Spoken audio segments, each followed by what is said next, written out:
Good morning and welcome to Unity of Kanawha Valley's Sunday service for September 26th. We begin our service with the ringing of the bell and the lighting of the Christ candle.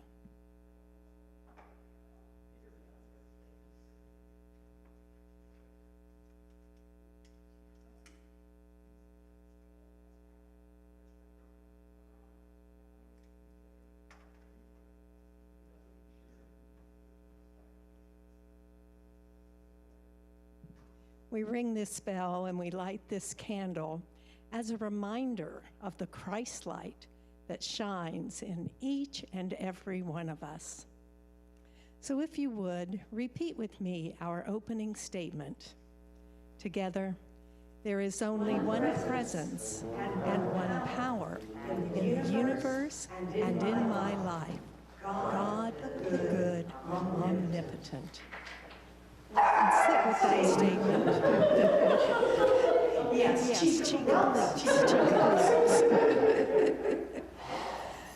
do sit with that and let that statement anchor into your heart.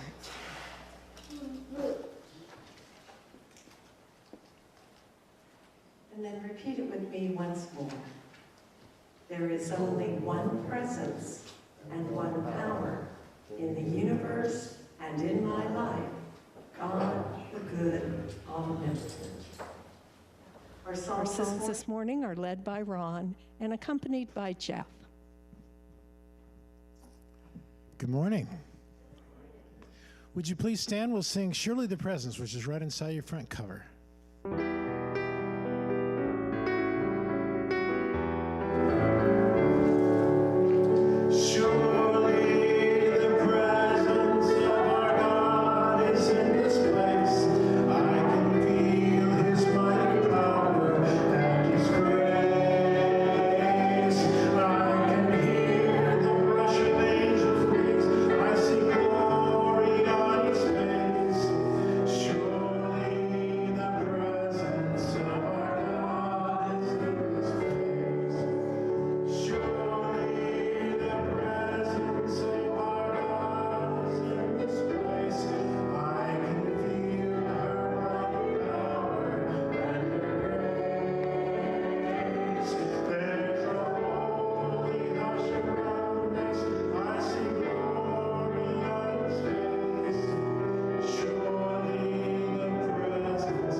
This is my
welcome once again to Unity of Kanawha Valley.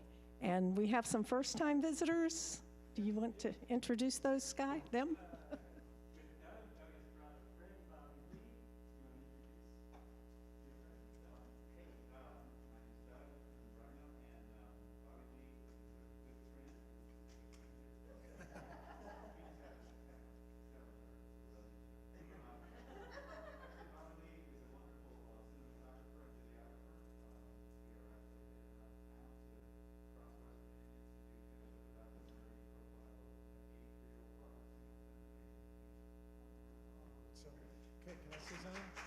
Let's give Bobby Lee a big Can I add something?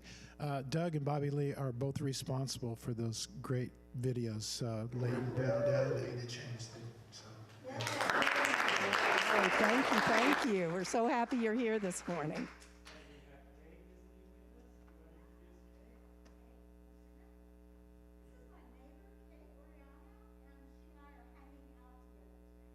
Oh, welcome, Kate.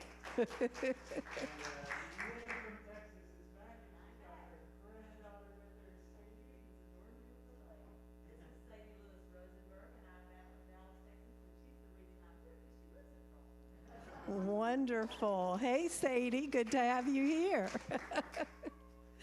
Oh, my. Well, we do have some announcements this morning. We're still collecting luggage and backpacks for the children at the Davis Children's Shelter so that as they, this gets me every time, I'm sorry, as they transition from the shelter to home so that they don't have to take their belongings in garbage bags. We collect backpacks and luggage for them. And just, you can bring them here to church on Sunday, or you can let Pam know, and she can arrange a time for you to bring them here, and then we make sure they get to the shelter. The Sojourner Shelter is collecting coffee and school supplies for September. We have a barrel at the bottom of the steps here, or there again, just let Pam know when you would like to drop those off here, and we'll make sure those get to the shelter.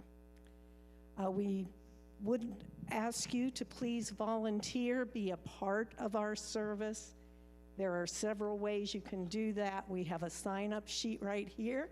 And as you can see, October is totally empty. So we have lots of opportunities for you to participate, either as a daily word reader or as an usher. We would love to have, to share the joy, let's put it that way. In the pews, you will see the membership renewal forms. If you have not yet renewed your membership, please fill that out and you can put it in the collection plate as it comes around. And on October 10th, is that 2 weeks from today, I believe, is our annual meeting.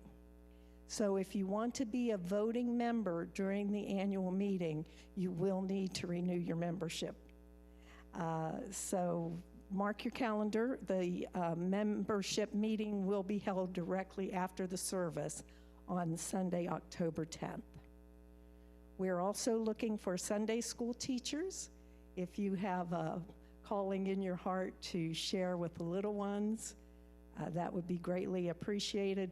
All materials and instructions are provided. So that's all the announcements I have. I will turn it over to Sky. All right, thank you very much, Jenna. Good morning. Welcome, shalom, namaste, aloha.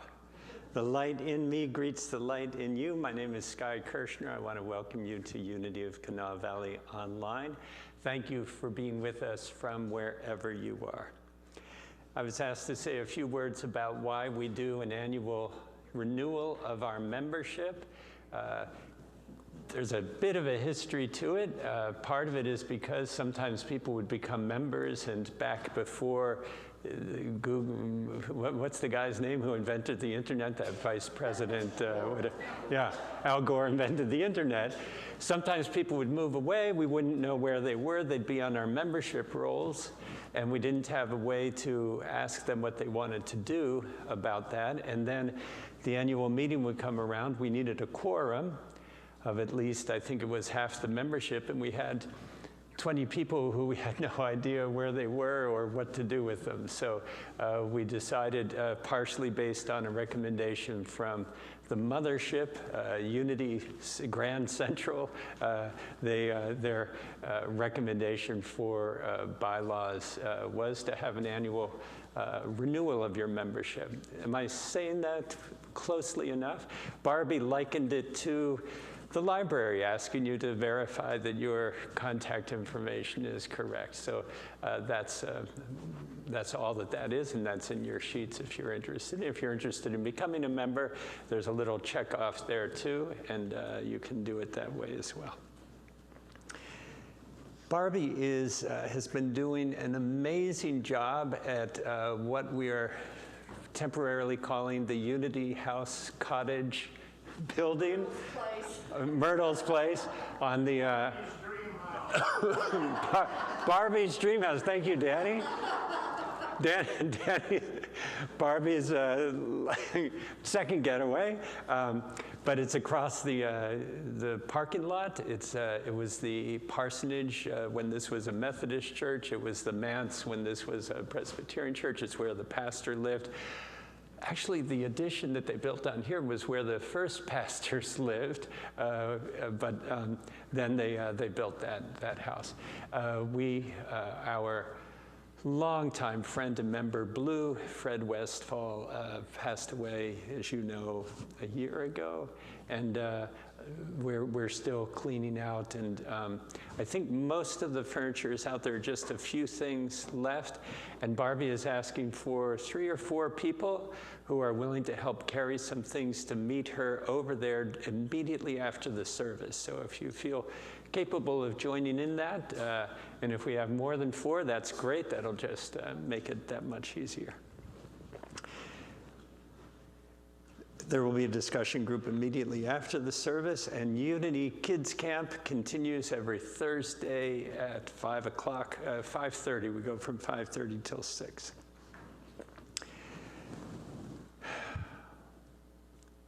The mission of Unity of Kanawha Valley is to provide you with a welcoming community of love, acceptance, and spiritual growth. We celebrate our unity in being alive together, and we affirm our diversity, that each of us is on our own journey of growth. It's my personal goal that you'll feel welcome while you're here with us today, that you feel free to be yourself, and feel free to explore some ideas that might be useful in your life. Today we will be looking at the idea of letting go of words, letting go of words. Prayer is a central part of what we're about here, so let's do a short one right now. Would you soften your gaze? Feel free to close your eyes if you feel comfortable doing so. Let a smile come to your face. And if you would like to use words, say silently to yourself, I am free to imagine a world of love. I am free to imagine a world of love. And if you would, imagine someone you love or who loves you standing or sitting in front of you. You can pick anyone you would like.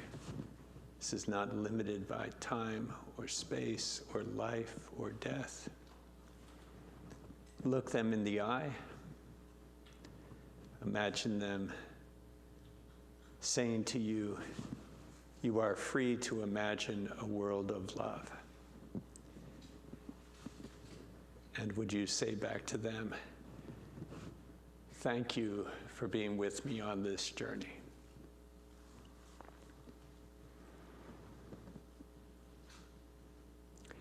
And if you would like, give yourself a nice big yawn, a nice big stretch. If you're with somebody who you feel comfortable touching and they feel comfortable touching you, turn to them and say, thank you for being with me on this journey. Thank you for being with me on this journey.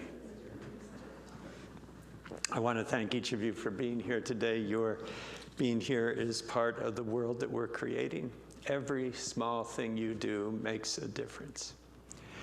I want to thank the universe, God, the source of all life and love, for another day on this amazing journey.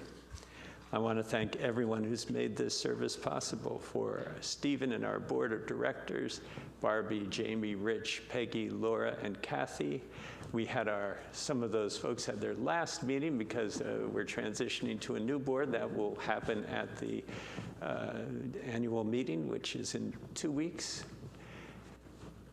I want to thank Pam, our church administrator, over in the corner. Thank you, Pam.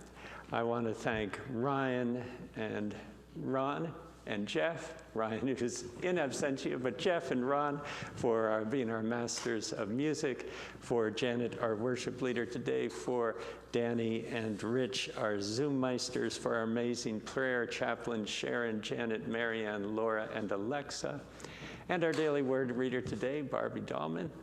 And our junior bell ringer today was Sadie. Sadie, would you stand up and wave to us, please? Just give us a nice big wave. Thank you for ringing our bell this morning. All right, getting help with the wave.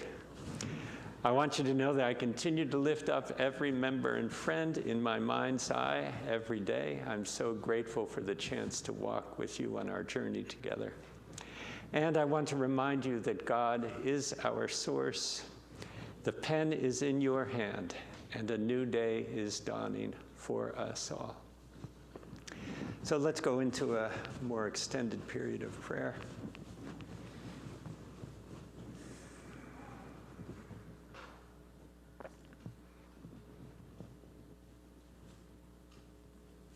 You might notice the sounds that are in the room.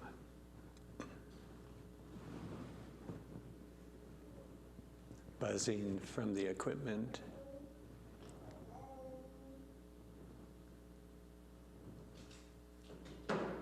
Children adjusting, adults adjusting.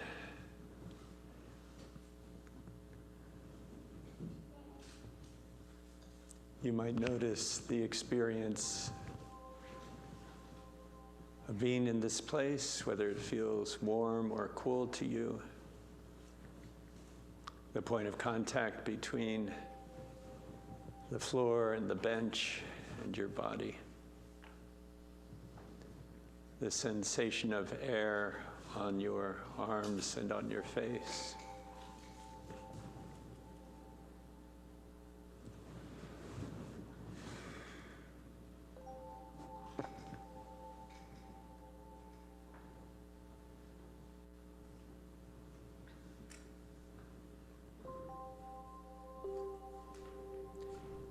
You might notice the sensation of air coming through your body, particularly at the point at the tip of your nose. The feeling of air moving across your top lip.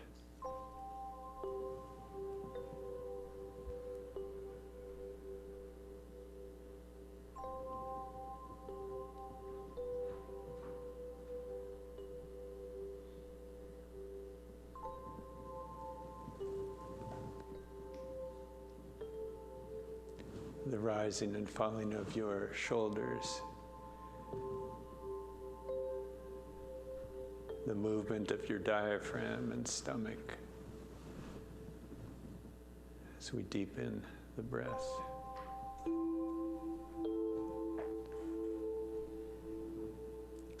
This exchange, the giving and receiving of air,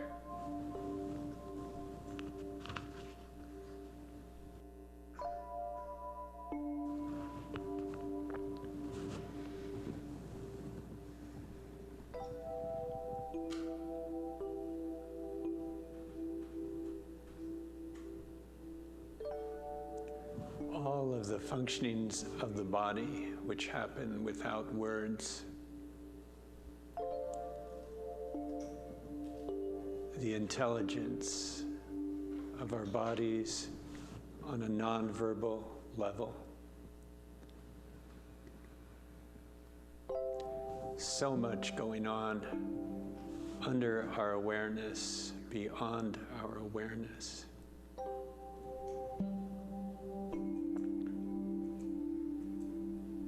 We know it's all happening. We don't know why or how with our words. It just happens. It works so well together.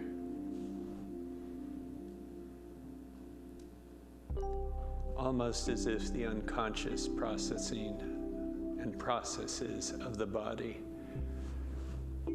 are a metaphor for the unconscious and nonverbal processing of the entire universe.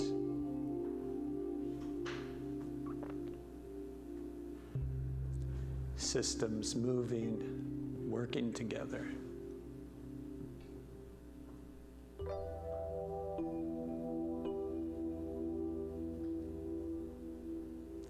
For some purpose that we do not have articulation for.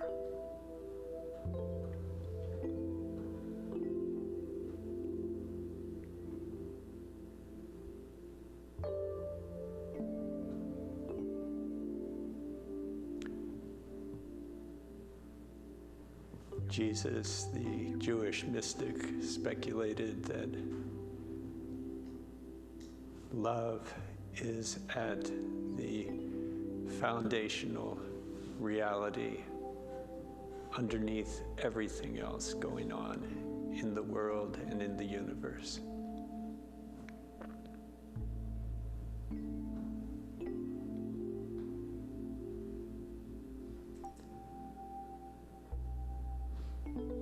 This idea, in a strange way, supported by Nobel Prize-winning physicists who wonder at the experience of gravity, this bonding force that holds us together.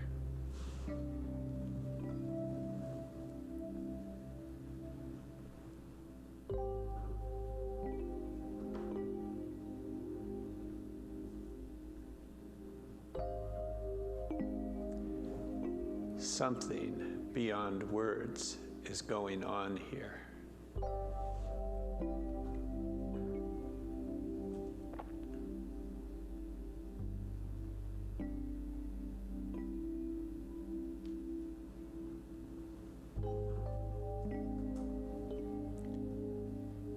And it's from this place of mystery, this place of quiet peace,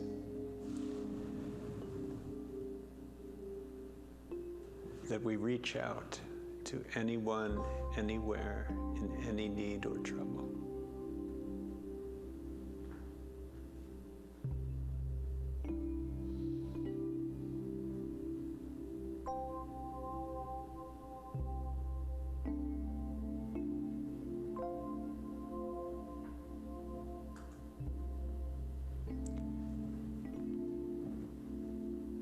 We know that the presence of love and the awareness of this connection with our source and with the universe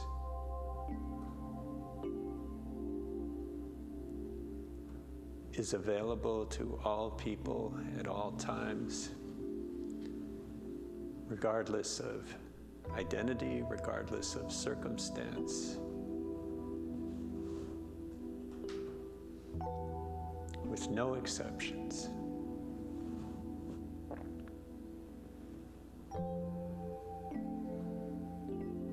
And that the awareness of this connection is possible at every time, in every place, to every person, including us right here, right now.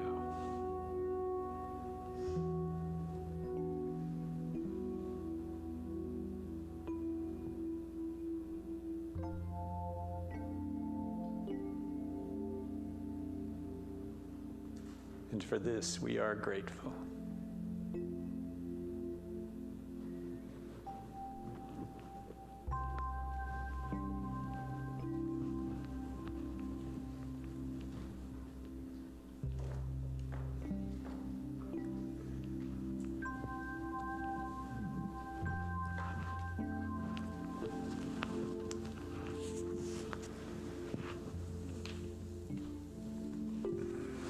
daily words for today: let go, let God.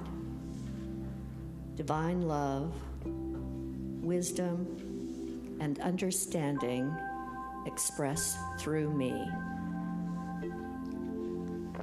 If I feel unsure of the next step in any situation, I let go and let God.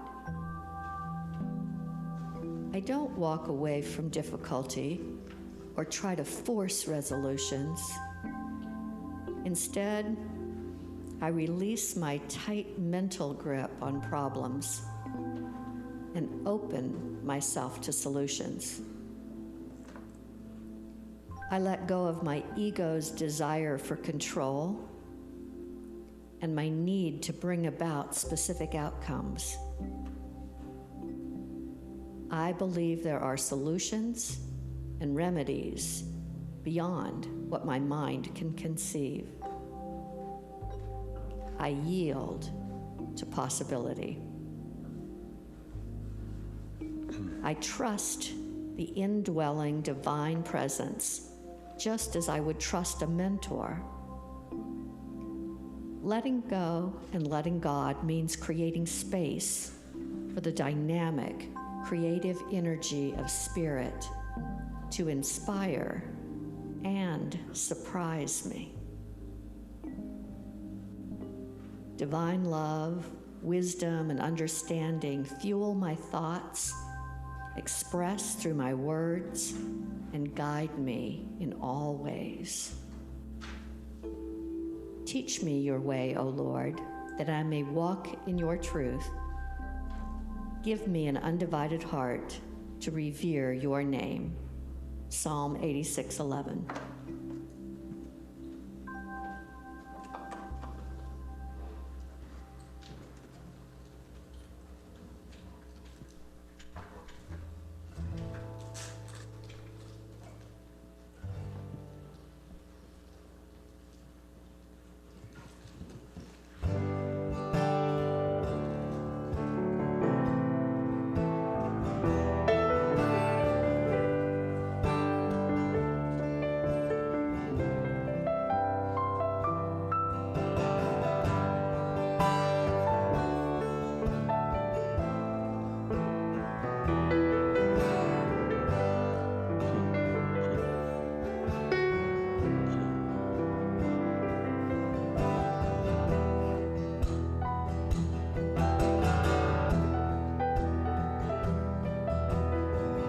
Broken hearts and broken wings, bring it all and everything.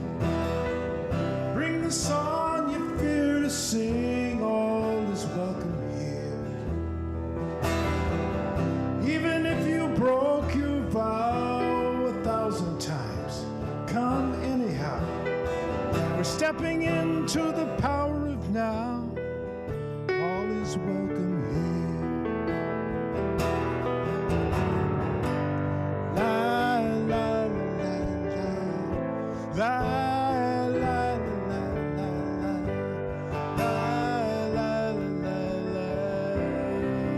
That's your part.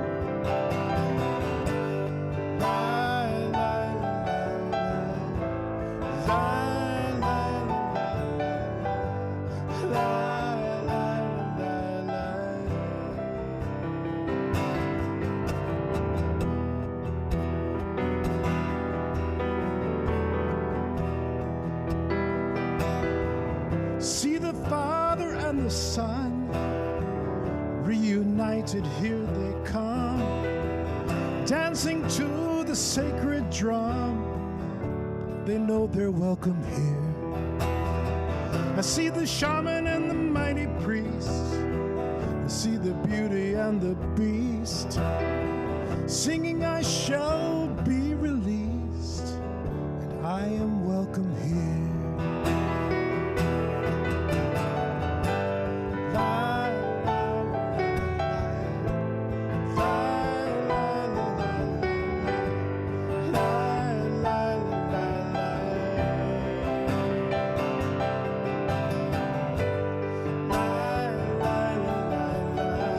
La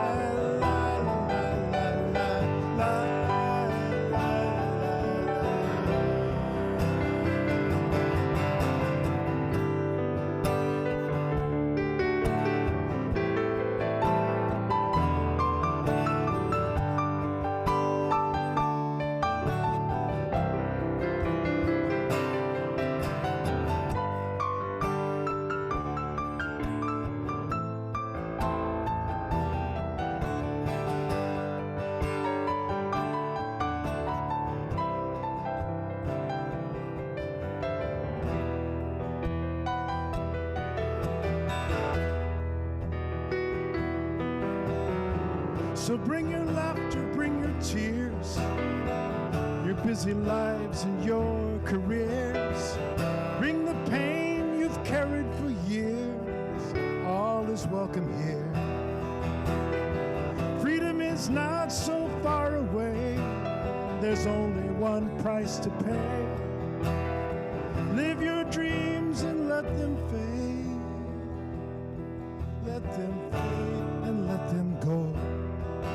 Live your dreams and let them go.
Puts the lei down and he says, "I'm sorry, but I don't know how to say this. Is it Hawaii or Hawaii?"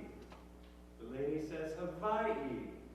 He says, "Oh, thank you so much." And she says, "You're welcome." You saw that coming from 50 years ago, right? Okay, put your hand on your heart, please. I don't think you're coming. I don't think. Oh, that's good, because it wasn't that good a choke. Oh, now I'm coming through. The joke wasn't that good. No. You didn't miss anything. Yeah. And put your hands on your heart, please, and repeat after me. This is my heart.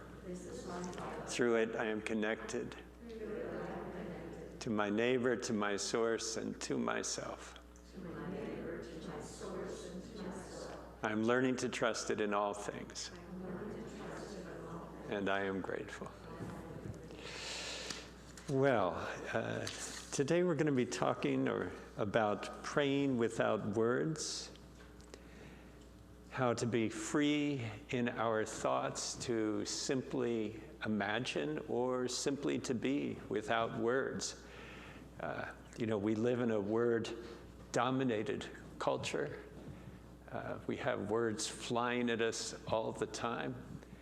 And that's only part of our brain, right? The word part of our brain, which side is it? It would be the left side of our brain is, the one that's using rational thought and logic and putting all these words together. But there's a whole another part of our brain that's going on without words, and that's why things like music, that's why the visuals are so important. That's why video is such an important medium, because you can combine music and image and words in the whole package. As I was printing off the lesson today, it's 2 pages, and I got an error message on my printer that said, black ink is massively low, running out of ink. Your words may fade. I thought, okay, thank you, universe, for that little wink, right? So I thought, okay, so maybe I'll get halfway through and then I've got faded words here, which would be absolutely perfect. Unity began with silent unity. And silent unity, as most of you know, was a prayer service. It was a sitting silently in a circle. Most people, I don't know what most people were doing with their minds, practicing affirmative prayer, which uses words, but also kind of lulls the brain into a different state because we say the same word over and over again, or the same sentence, the Lord is my shepherd. With every exhale, the Lord is my shepherd. Or, I am a child of God, I do not inherit sickness. Martella Whitsitt, Linda Martella Whitsitt, one of the Unity ministers, wrote a book just a few years ago called How to Pray Without Talking to God. It's a beautiful idea to be in prayer without having talking be part of what you're doing. Even C.S. Lewis, as conservative a theological thinker as C.S. Lewis, said prayer without words is the best. Now, my first exposure to the idea of learning without words or even praying without words or to kind of unity thinking happened of all places from an old LP that my family had all these LPs of Broadway shows. Paint Your Wagon, Carousel, or whatever. You grew up with the same kind of thing, listening. And one of them was of The Music Man. And if you remember the movie The Music Man, and what was the method he used to teach the kids? It was called the think method, right? Thank you, Livy. And it didn't involve words. It didn't involve even notes, right? It involved this.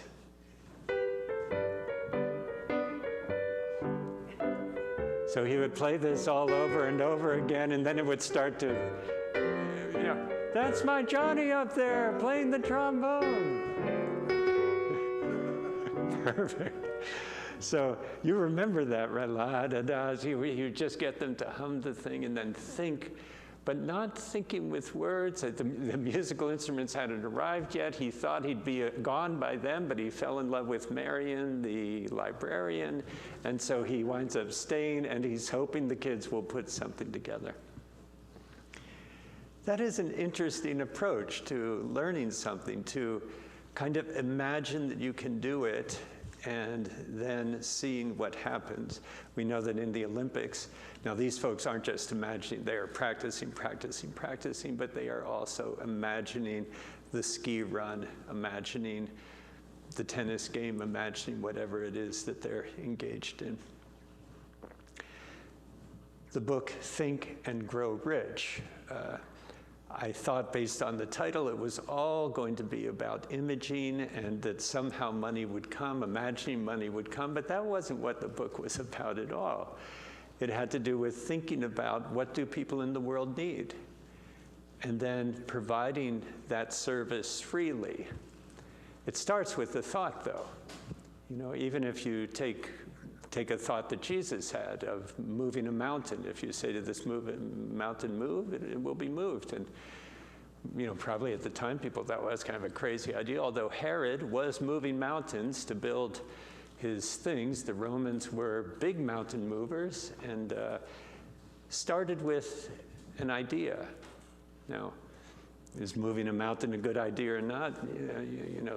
We're still debating that, but every thing begins with an idea, whether that idea is in words or in images.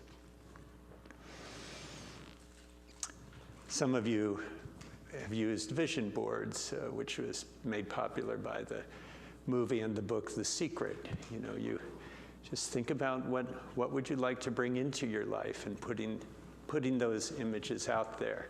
I remember when I was single, I was reading, look around your head, a feng shui book. I would look around your room, or I was in a room, there goes the battery. Still on there? Okay. No, still good. So, do I have any images of pairs? No, it was all solo images, right? If I want to be in a partnership, I need to start kind of thinking about just imaging, partnering. Now, this idea goes way, way back in a goofy kind of way, and I've shared this once before, I know, in the 16 years I've been here, but it's such a goofy and wonderful story, I thought I'd share it again, from Genesis 30. Jacob, you remember Jacob, he's the one who stole his brother's birthright. Remember, he and Esau are twins, their father's Isaac.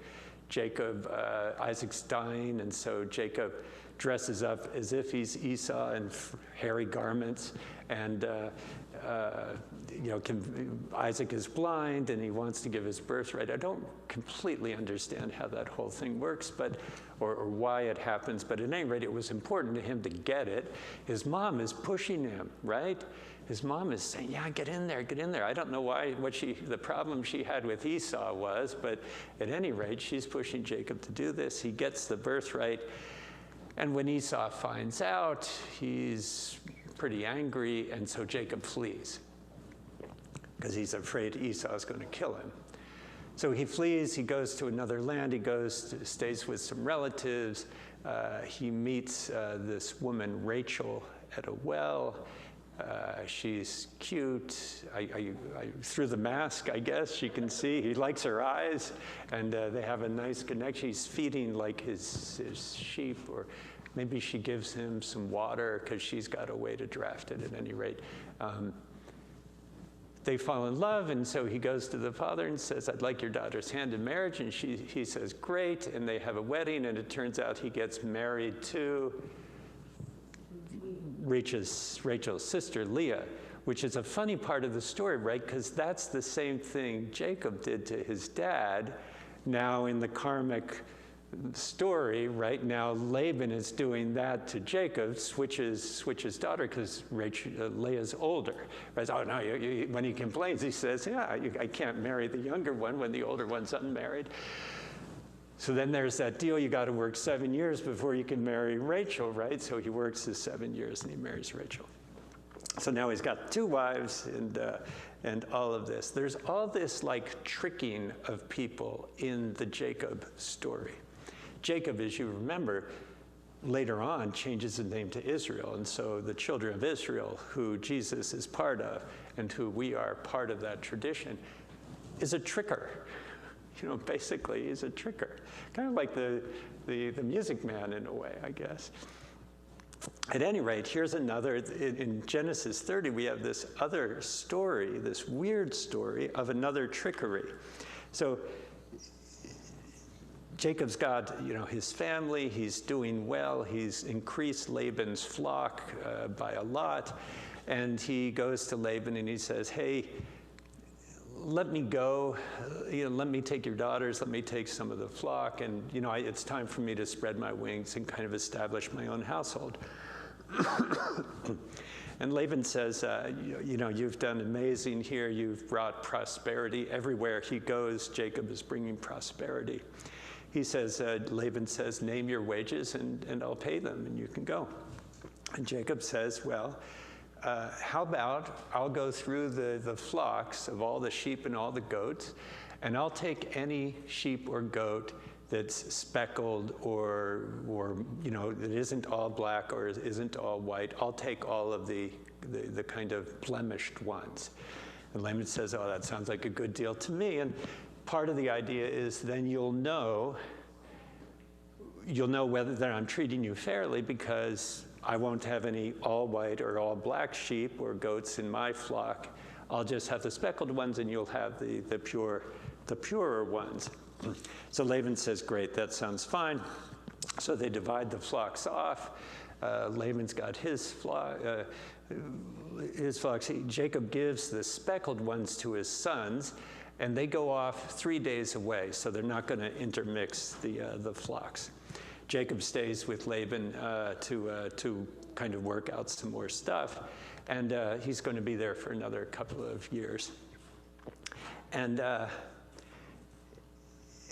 so he's got the pure white and the pure black sheep and goats, and after they have this agreement, Jacob then, and this is what the scripture says, Jacob took fresh branches from a poplar, almond, and plane tree and made white stripes on them by peeling the bark and exposing the inner wood of branches.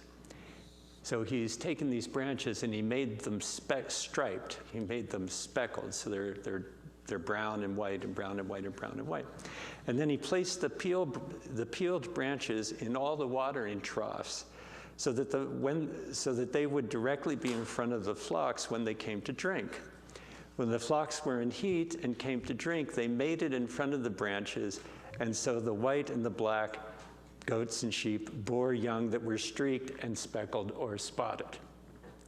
Science, back in the day of Genesis 30, that's where we get, even today, we get this idea. And there are a number of commentaries on this. Is this real science? And people trying to turn it into science. I'm not quite sure it worked that way, but there is something to this idea that if that's something you want, putting that in front of you and putting the images in front of you. He's not using words here saying, give me more of these. He's just putting images of speckled and striped things in front of the cattle. And lo and behold, he starts reaping that. I mentioned last week that I would tell you the story about how Maria Celeste got a dog. And I'll tell you, when she would come to us saying she wanted a puppy and using her words, it just was getting annoying. We weren't sure if we had had a dog a few years before. There was, shedding and stuff like that. We weren't sure we wanted a dog. Maria Celeste was insistent she wanted a puppy. She wanted a puppy, and she kept bringing it up and kept bringing it up. And I said, it's kind of backfiring on us that how much you're bringing this up. Stephen, can I get an amen on this with 3 boys, right? So I said, you might be better served if you just started going through magazines and going on the internet and getting pictures of puppies and putting them on the refrigerator without any comment. I thought that was a pretty good idea. Well, over the next couple weeks, our refrigerator got so full of pictures of puppies, you could barely open it.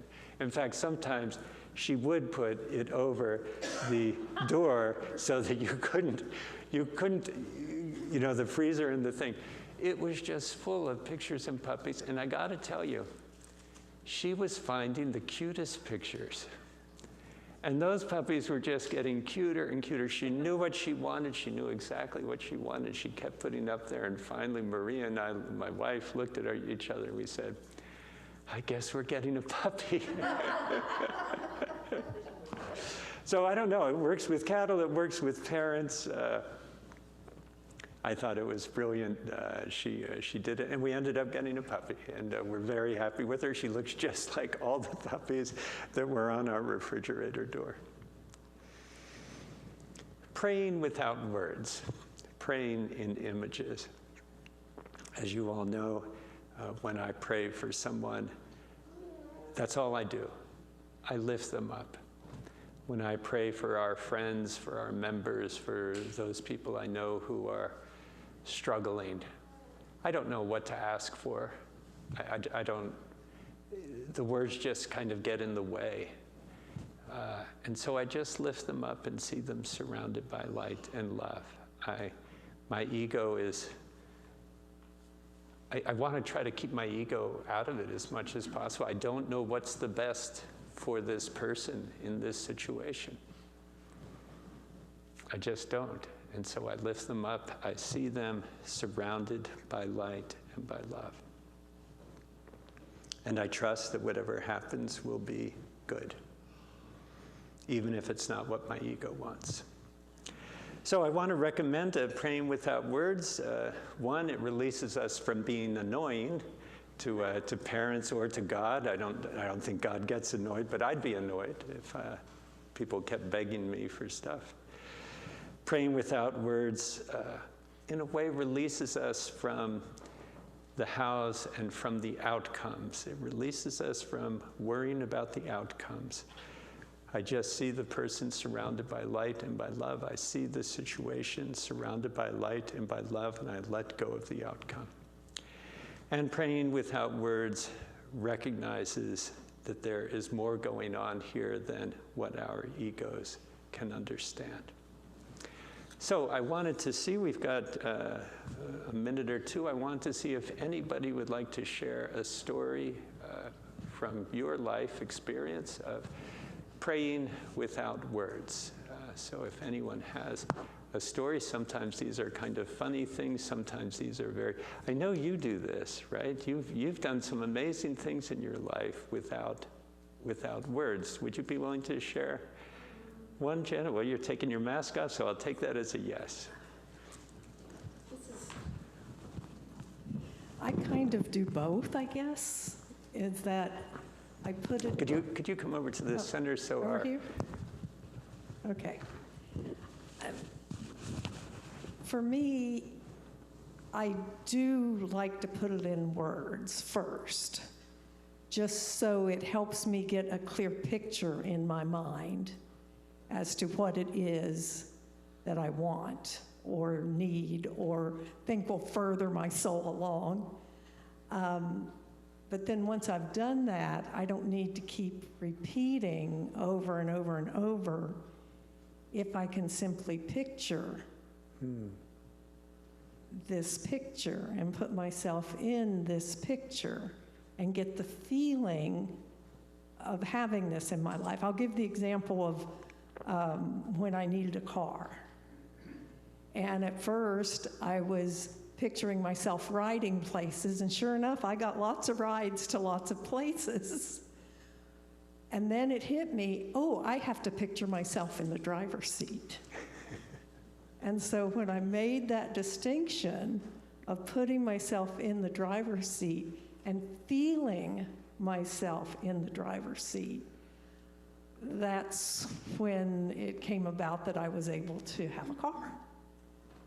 So for me, and I'm taking a course right now online, and one of the points that they made is that you're having a thought and then writing it down is the very first physical manifestation of that thought. And that just slapped me upside the head. That I have the thought, and the first physical manifestation of that is me writing it down. But then I do have to take it that step farther. I have to take it to the place without words, where I simply feel it. And you put the words on those papers and those feelings together, and I don't think there's anything that you can't accomplish. That's my opinion, and my experience. But sitting in silence, and like Sky said, just picturing the light and love, there is nothing like that at all. And I think then that helps you to phrase the words, and that helps you to get the feeling. just to know the goodness that is there for everyone. It's a beautiful, beautiful thing. Okay, I've rambled enough. I'll give it to you. Thank you so much, Jan. Yeah, the reminder of the importance of emotion connected to that. Anyone else? Barbie? Yeah. Barbie and then Peggy, and then we'll bring it on home. One of the things I often do with Facebook is, as I run across people, especially people that I haven't seen in years and years, is that I will just sit with my eyes closed and think about them, and I see their eyes twinkling and a smile on their face. And I just imagine them feeling love in their hearts and feeling at peace. And that's my idea of how I pray for these people, that I see them happy and joyful and filled with peace and calm.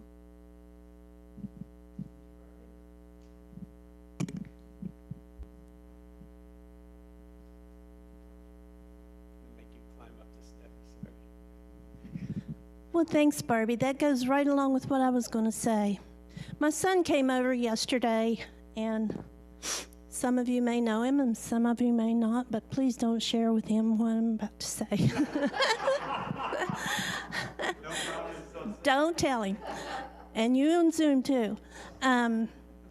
We were sitting on the front porch, and somehow we got started talking about people on Facebook, and people in particular that he was not in line with. And he said, and he's not very demonstrative with his feelings. That's another story. But he said that for the longest time, he would see something that somebody said, and he would say to himself, I hate that. You know, he was just, he wouldn't, and it started out when he had this trip he went on last month. And he said, you know, this really good friend of mine and his wife never once liked any of my pictures that I posted from my fabulous trip. And he said, I got to thinking about that, and I got to thinking, well, I don't always like pictures that other people post, but you know what? He said, it makes me feel good when somebody likes something that I post. So instead of just scrolling by everything that people have posted on Facebook, he said, I'm going to start liking those. And he said, you know, it made me feel better inside. He said, just like a certain ex-president that we had, he said, I would say, I hate so-and-so, you know. And he said, I stopped saying that because I realized that it was making me feel bad. And so for him to say that, for him to make that connection, you know him, was just amazing for me. It's big stuff for him. But he's turning that hate feeling around into a feeling of caring and maybe not love, but at least like. Well, let's hear it for our sharers, Barbie and Peggy and Janet. And Janet, thank you so much. Thank you all so much for being here and considering this idea. So if the ushers would come forward, please. You'll find the offering blessing on the inside of your bulletin. It's number 2. And repeat that with me together. Divine love, moving in and through me, blesses and multiplies all that I have, all that I give, and all that I receive.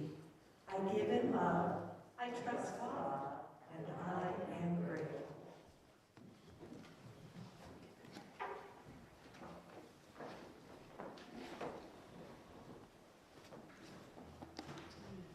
Here's a song by one of my favorite songwriters, Peter Mayer.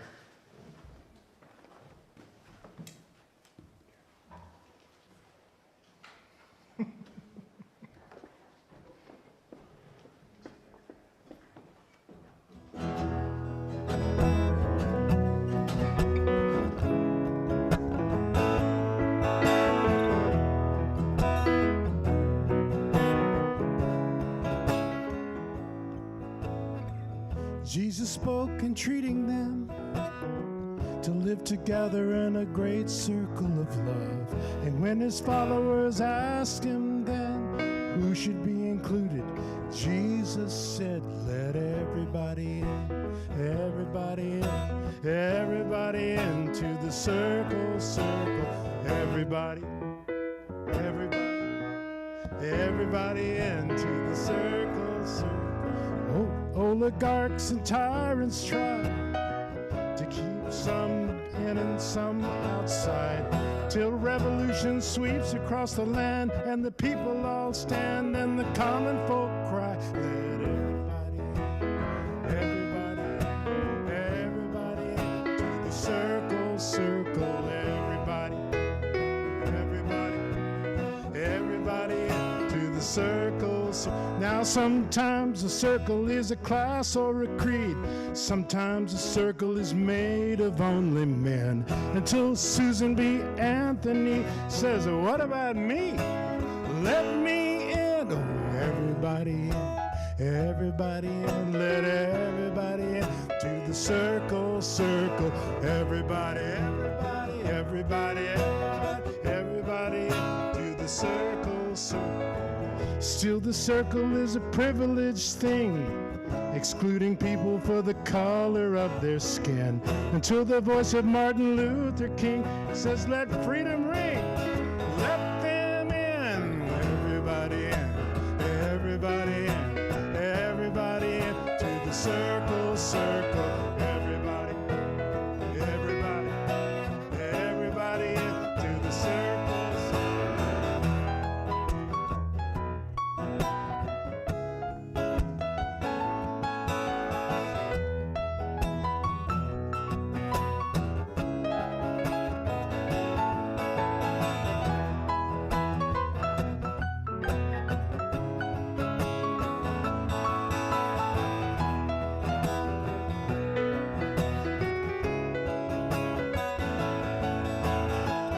Gay and straight, rich or poor, whole or broken, open up that door. There were, can we start that again? Because I got all confused and something about words, I think, for Sky. Gay or straight, rich or poor, whole or broken, open up that door. The more we are, the greater we become. After all, we're all one. Bring in the people that don't stop there. Bring in the fish in the sea, the birds in the air. Bring in the river wide and the mountains tall. We go together or not at all.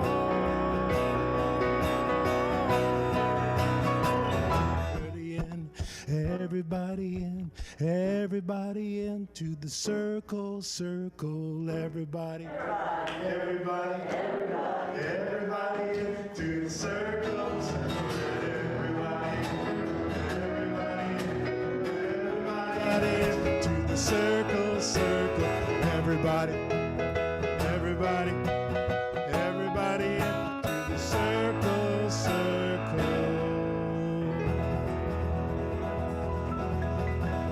Sit for Jeff Hart on piano. Oh, thank you, Ron and Jeff. Wow.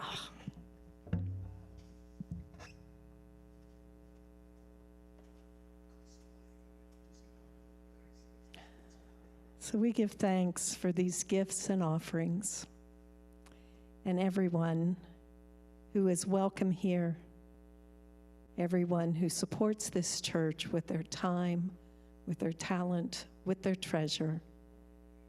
We are so grateful to each and every one, and hold everyone in the light and in the love of God. So we say thank you. Thank you. Thank you. And so it is. Amen.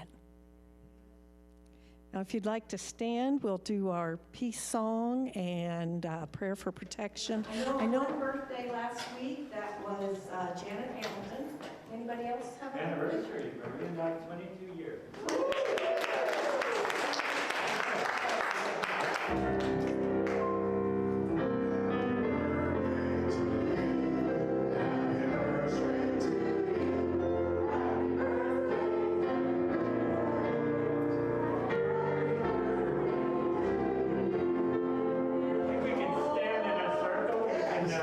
you don't have to hold hands.